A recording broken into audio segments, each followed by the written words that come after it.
ओम नमो भगवते वासुदेवाय। जय श्री कृष्ण। नमो नमः। कृष्ण दर्शन शास्त्र की सीरीज़ हमारी चल रही है। भूमिका पहले हमने बताई थी और उसके बाद चैप्टर 1 से लेके चैप्टर 29 में हम कृष्ण कथा, कृष्ण जीवनी, कृष्ण दर्शन कह रहे हैं।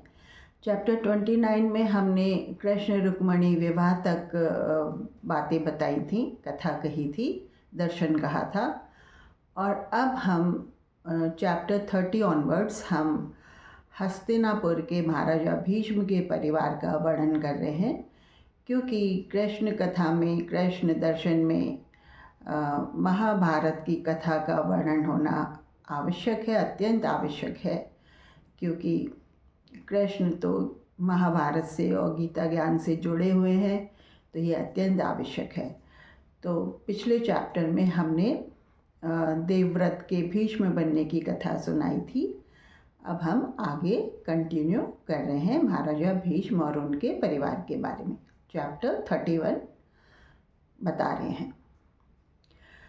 तो देवव्रत की भीष्म प्रतिज्ञा के बाद देवव्रत का नाम भीष्म पड़ा और उन्होंने आजीवन ब्रह्मचर्य व्रत का पालन करने की भीष्म प्रतिज्ञा करी और हस्तिनापुर के लिए जो भी हस्तिनापुर की गद्दी पर बैठेगा उसका संरक्षक, उसका गार्जियन बनने की प्रतिज्ञा करी। उन्होंने कहा राजकाज की वो चीज़ देखेंगे, करेंगे, लेकिन राजगद्दी पर वो नहीं बैठेंगे। राजगद्दी पर सत्यवती की जो भी औलाद या जो भी आगे उसके वंशज होंगे वो ही बैठेंगे। ठीक है, ये देवव्रत ने जो भीष्म बन गए हैं अब भीष्म प्रतिज्ञा के बाद ये प्रतिज्ञा करी। अब सत्यवती और शांतनु का विवाह हो गया, वो महलों में रहने लगे हस्तिनापुर में।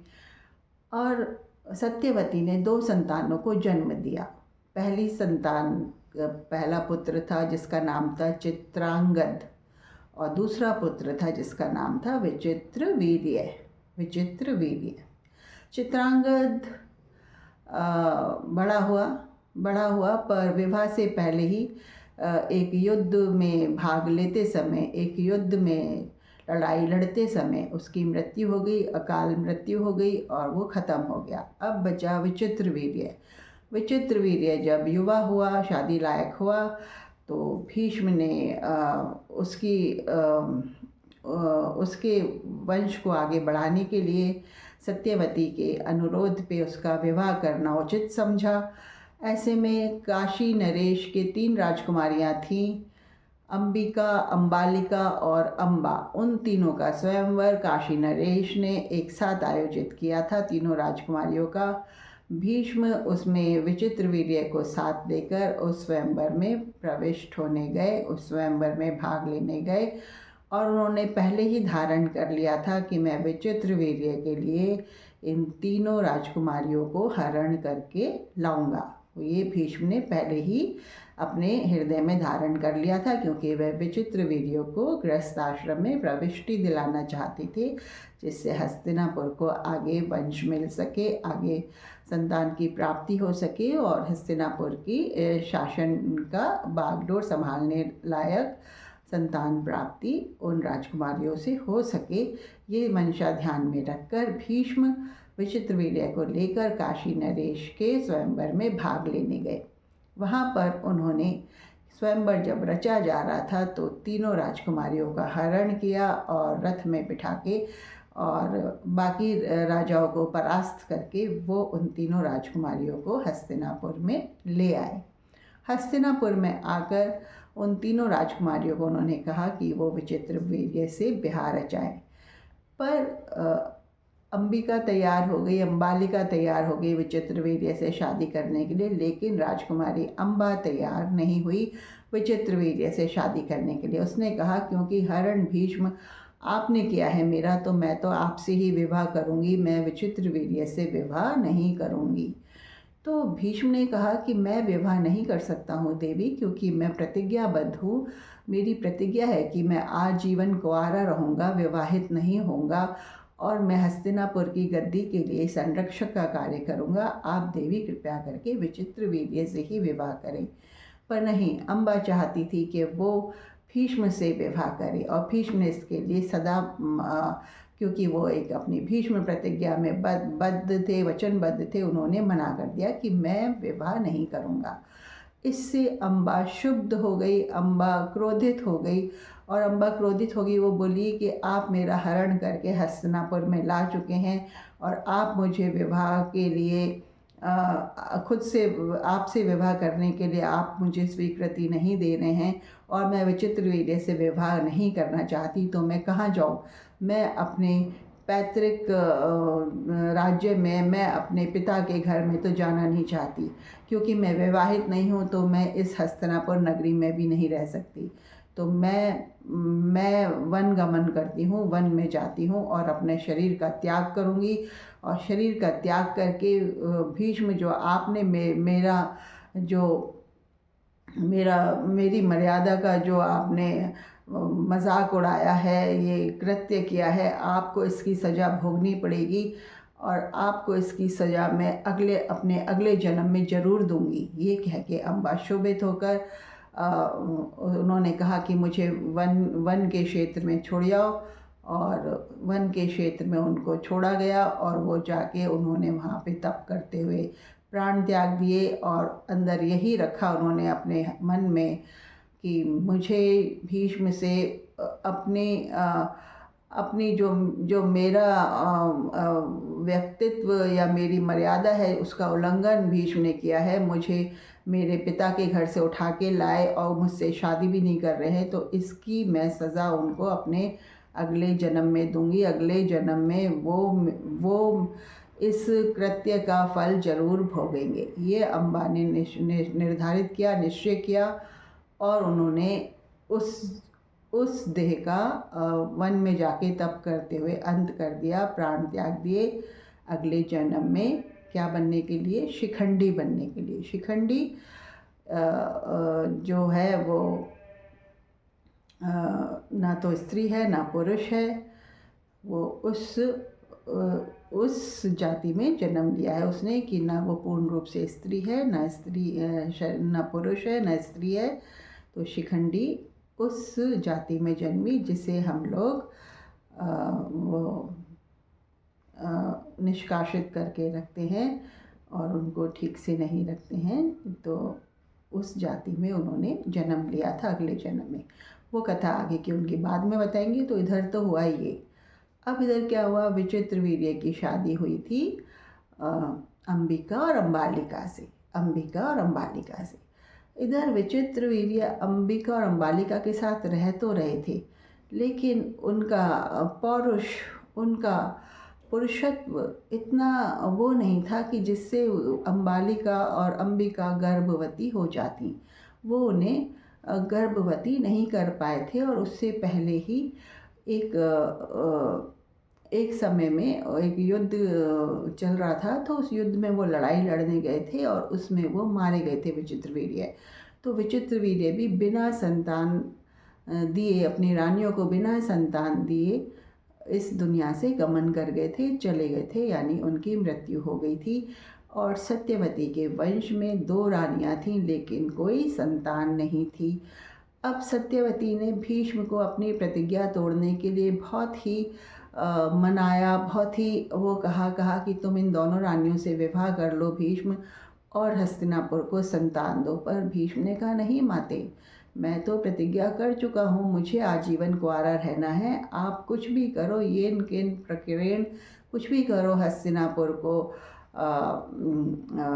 शासक देने के लिए, हस्तिनापुर को संतान देने के लिए आप कुछ भी प्रयत्न करो, पर मुझसे मत बोलो कि मैं विवाह करूँगा। मैं विवाह नहीं करूँगा माते, आप कुछ भी बात करो, कुछ भी बात करो।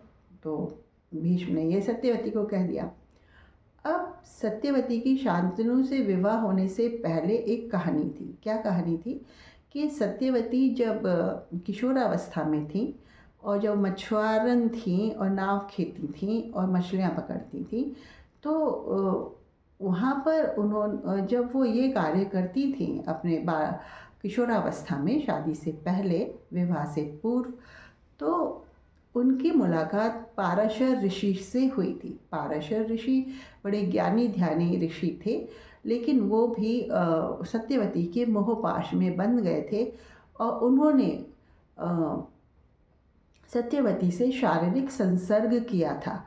उस शारीरिक संसर्ग के फलस्वरूप वो गर्भवती हुई थी और उन्होंने एक पुत्र को जन्म दिया था और उस पुत्र को उन्होंने जन्म देने के पश्चात पाराशर ऋषि को ही सौंप दिया था और पाराशर ऋषि ने उस पुत्र का लालन पालन करके अपने समान ही उसको ज्ञाता बनाया, अपने समान ही उसको चीज़ें सौंपी, अपना ज्ञान सौंपा और जो भी सिद्धियाँ थी, ज्ञान था, उनको सौंपा और उन्हें अपने समान ही ऋषि बनाया। और वो ऋषि थे व्यास ऋषि, ऋषि वेद व्यास, वो थे। तो पाराशर ऋषि से उनको वेद व्यास संतान प्राप्त थी। ये राज उन्होंने शांतनु से गुप्त रखा था, क्योंकि शांतनु सत्यवती से हर कीमत पर विवाह करना चाहती थी और वो इस राज को खोलना नहीं चाहती थी। सत्यवती में के शरीर से जो खुशबू आया करती थी, जिससे शांतनु भी प्रभावित हुए थे, वो ऋषि पाराशर का ही उनको आशीर्वाद था, क्योंकि ऋषि पाराशर ने ही उनको कहा था कि तुम्हारे शरीर से फूलों की गंध आया करेगी। और ये ऋषि पाराशर के ही तप का प्रभाव था कि उनके शरीर से फूलों की गंध आया करती थी। ठीक है। तो ऋषि वेदव्यास सत्यवती के शांतनु के विवाह से पूर्व के पुत्र थे, तो वो उनके पुत्र थे।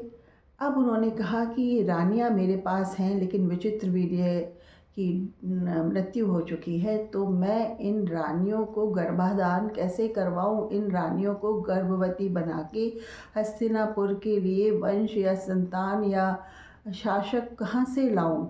तो उन्होंने वेद व्यास को खबर भिजवाई, जो कि उन दिनों गुफाओं में, कंदराओं में रहते थे। हस्तिनापुर की सीमा से जुड़े हुए जो वन क्षेत्र थे उनमें रहते थे। तो उन्होंने वेद व्यास को खबर भिजवाई कि भाई वेद व्यास, आप आओ और आप नियोग की प्रणाली से मेरी इन दोनों रानियों को गर्भवती करो, अंबिका एंड अम्बालिका, अंबिका और अम्बालिका को गर्भवती करो, क्योंकि मुझे हस्तिनापुर के लिए शासक चाहिए, संतान चाहिए और औलाद चाहिए जो कि हस्तिनापुर का सिंहासन आगे संभाल सके। अपनी माँ सत्यवती के कहने पर वेदव्यास इस बात के लिए तैयार हुए। उन्होंने कहा ठीक है।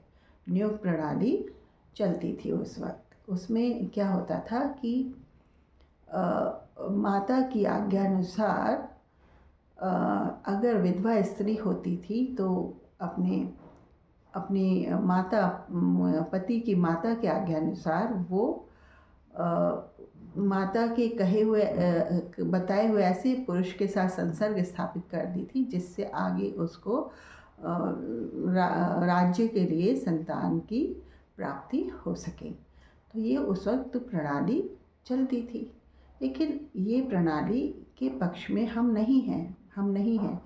उस वक्त क्या चल रहा था, क्या नहीं चल रहा था, उस वक्त स्थितियाँ क्या थी, क्या नहीं थी, हम इस पर मंत्रणा तो बाद में करेंगे। अभी हम कथा कह रहे हैं। तो वेद व्यास जी आए। उन्होंने कहा सत्यवती माँ से कि मैया ऐसा है कि आप मेरे कक्ष में अपनी एक एक रानी को भेजना और मैं उससे शारीरिक संसर्ग स्थापित करूँगा और उसके फलस्वरूप वो गर्भवती होगी। पर माते ध्यान रहे कि मेरे संपर्क में जब वो रानी आएगी तो वो एक तो निर्भय रहे और प्रसन्नचित्तता से आए, खुश होकर आए, निर्भय होकर आए और मुझसे संसर्ग बनाए। क्योंकि जो भी उसकी मन की वृत्ति होगी उस वक्त, जो भी उसके मन में जैसा सोच होगा, जो भी उसके मन की जो वृत्ति होगी, वो संतान पर जरूर हावी होगी, ज़रूर संस्कार उस पर, उस वक्त माँ की जो भी मन स्थिति होगी उसका प्रभाव होने वाली संतान पर जरूर पड़ेगा। तो आप इन दोनों रानियों को समझा देना कि मुझसे जब मिलने आए तो खुश होके आए और निर्भय होके आए, और इससे संतान पर उस मनस्थिति का प्रभाव पड़ेगा। तो ये आप इन दोनों रानियों को समझा देना। अब हुआ क्या, पहले अंबिका को कहा गया कि भाई अंबिका जाओ, वेद व्यास अपने कक्ष में हैं, जाओ उनके पास जाओ और नियोग की प्रणाली से उनसे गर्भाधान की वो करो। तो अब अंबिका रानी वहाँ पे गई। वेद व्यास ऐसे थे कि वो देखने में बड़े दाढ़ी पुरुष वाले एक सांवले व्यक्ति थे, लंबे चौड़े व्यक्ति थे, दाढ़ी पुरुष वाले, और चेहरे पे तेज रहता था, ये सब रहता था, ऋषि वेश में थे। और क्योंकि अंबिका ने तो राजपुरुष ही देखे थे जो बहुत साफ रहते थे और राजसी वस्त्र पहनती थी। अंबिका जब उनके कक्ष में गई तो वेद व्यास को देख के एकदम भयावह स्थिति हो गई उसकी। वो डर गई वेद व्यास का चेहरा देख के, और उस डर के मारे उसने अपनी आंखें भींच ली, आंखें बंद कर ली, और वो वेद व्यास को समर्पित तो हो गई लेकिन अंदर भय के साथ, और आंखें पूरी क्रिया में उसने बंद ही करे रखी। तो ऋषि वेद व्यास ने अंबिका के साथ संसर्ग तो किया, शारीरिक संसर्ग तो किया, और संसर्ग के पश्चात महारानी सत्यवती को ये सूचना दी, राजमाता सत्यवती को, कि माँ मैंने तेरी रानी को के लिए पहले ही कह के भेजा था कि मुझसे डरे ना, मुझसे निर्भय होके रहे और प्रसन्न चित्तता से आए, पर वो इस बात का पालन नहीं कर सकी। पूरे वक्त ये आंखें बंद करे और भयावह स्थिति में रही। तो माता, जो भी तेरी संतान इस अंबिका रानी से होगी वो नेत्रहीन होगी, उसके नेत्र काम नहीं करेंगे, इस बात को तू ध्यान में रख। अच्छा, ऐसा होगा? सत्यवती डर गई। उसने कहा भाई अब तो मुझे अंबालिका को भेजना पड़ेगा, और अंबालिका को मुझे कह के भेजना पड़ेगा वेद व्यास के पास कि अंबालिका तू डरियो मत और तू आंखें खोल के रखियो, क्योंकि हम अच्छी संतान चाहते हैं हस्तिनापुर के लिए, आगे संतान हमें अच्छी मिलनी चाहिए। तो उन्होंने अंबालिका से कहा कि देख अंबिका की तरह तू इस आंखें बंद मत करना और डरना मत वेद व्यास से, और अब तुम जाओ और नियोग की प्रणाली के अनुसार अब तुम उनके कक्ष में जाओ। फिर अगले दिन अंबालिका को भेजा उन्होंने। अंबालिका गई वेद व्यास के कक्ष में। उनका चेहरा मोहरा देख के वो भी डरी तो सही, पर अपने आप को उसने संयत रखा, उसने आंखें बंद नहीं करी, लेकिन एक भय की स्थिति में उसके चेहरे का रंग पीला पड़ गया। हाँ, पीला पड़ गया। उसने बहुत कोशिश करी, बहुत चेष्टा करी कि वो खुश का संचार अपने अंदर करे, लेकिन वो कर ना पाई और उसका चेहरा पीला पड़ गया। आंखें उसे बंद करनी नहीं थी सत्यवती की आज्ञा अनुसार, और शारीरिक संसर्ग के अनुसार वो एक उसमें रही, एक खुला हृदय, प्रसन्नचित हृदय ना कर पाई, और वो पूरे वक्त वो पीली पड़ी रही।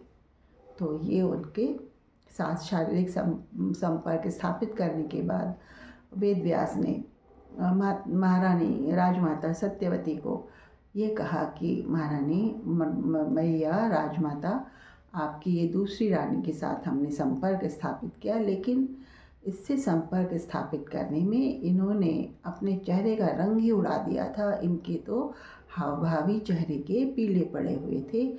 तो महारानी राजमाता, आपके संतान तो जन्म होगी अंबालिका के, लेकिन वो पीली होगी, पीलापन लिए हुए होगी, और वो अक्सर रोगग्रस्त रहेगी।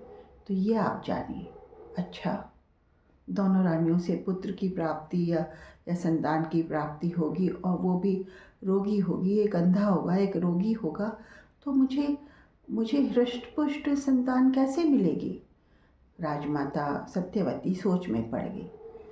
उन्होंने अंबालिका से दोबारा कहा कि नहीं, अंबिका से दोबारा कहा, बड़ी रानी से दोबारा कहा, जिससे धृतराष्ट्र उत्पन्न हुए थे। तो उन्होंने अंबिका से, जो पहले जिन्होंने आंखें बंद कर ली थी, उन्होंने कहा कि देख अंबिका, तू बड़ी रानी है और तू दोबारा जा उसके वेद व्यास के पास और उनसे दोबारा संपर्क स्थापित कर। हो सकता है कि इस संपर्क से तेरे एक अच्छी संतान पैदा हो जाए। पर अंबिका पहले के उससे ही बहुत डरी हुई थी और वो दोबारा इस बात के लिए जाना नहीं चाहती थी।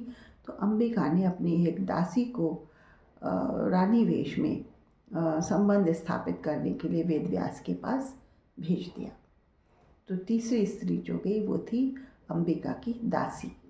वेद व्यास पहचान गए थे, त्रिकालज्ञ थे, त्रिकालदर्शी थे, पहचान गए थे कि अंबिका नहीं आई है और ये उसने अपनी दासी को भेजा है। दासी क्योंकि मधुर व्यवहार की थी और दासी एक स्ट्रॉन्ग महिला थी और उसने बहुत बड़े ही खुशी वाले मन से वेद व्यास जी से संपर्क स्थापित किया और खुश होकर आई। और वेद व्यास ने राजमाता को बताया कि अंबिका नहीं थी, वेद दासी को भेजा है और उसका पुत्र बड़ा ही विद्वान, दूरदर्शी और बड़ा ही ज्ञाता पुरुष बनेगा, बड़ा विद्वान बनेगा। पर वो राजगद्दी पर तो नहीं बैठेगा क्योंकि वो रानी का पुत्र नहीं है, एक दासी का पुत्र है। लेकिन हाँ, भाई समान और बड़ा ही अच्छा मंत्री और बड़ा ही अच्छा सलाहकार और विद्वान पुरुष, ज्ञाता पुरुष पैदा होगा इस दासी के। तो अब इनके ये वेद व्यास ने राजमाता सत्यवती को बताया। तो अब इनके कौन कौन से पुत्र पैदा हुए? अंबिका के पैदा हुए धृतराष्ट्र जो कि अंधे हुए थे, और अंबालिका के पैदा हुए पांडु जो कि पीले वर्ण के पैदा हुए थे और वो हमेशा किसी न किसी बीमारी से ग्रसित रहते थे। आप आज के संदर्भ में जानते हैं कि जॉन्डिस ऐसी बीमारी होती है जिससे त्वचा में पीलापन आ जाता है, आँखों में पीलापन आ जाता है, लिवर ठीक से काम नहीं करता है, गॉल ब्लैडर में और लिवर में खराबी रहती है और इस तरीके से डाइजेस्टिव सिस्टम में खराबी रहती है। तो जो पांडु पैदा हुए थे अंबालिका से, वो रोगग्रस्ती पैदा हुए थे और उनको पीलेपन की शिकायत थी। वो पीले रंग के थे और इसीलिए उनका नाम पांडु पड़ा था। और धृतराष्ट्र अंधे पैदा हुए थे, उनकी आंखें काम नहीं करती थी। धृतराष्ट्र ऐसे पुत्र उनके अंबिका के पैदा हुए थे। इधर जो दासी थी तो दासी पुत्र विदुर पैदा हुए थे जो बड़े ही ज्ञानी और बड़े ही बड़े ही तेजस्वी और ज्ञानी पुरुष थे और उन्होंने भी अपने जीवन काल में बहुत अच्छा मंत्री पद संभाला था और सलाहकार बहुत अच्छे थे हस्तिनापुर के लिए।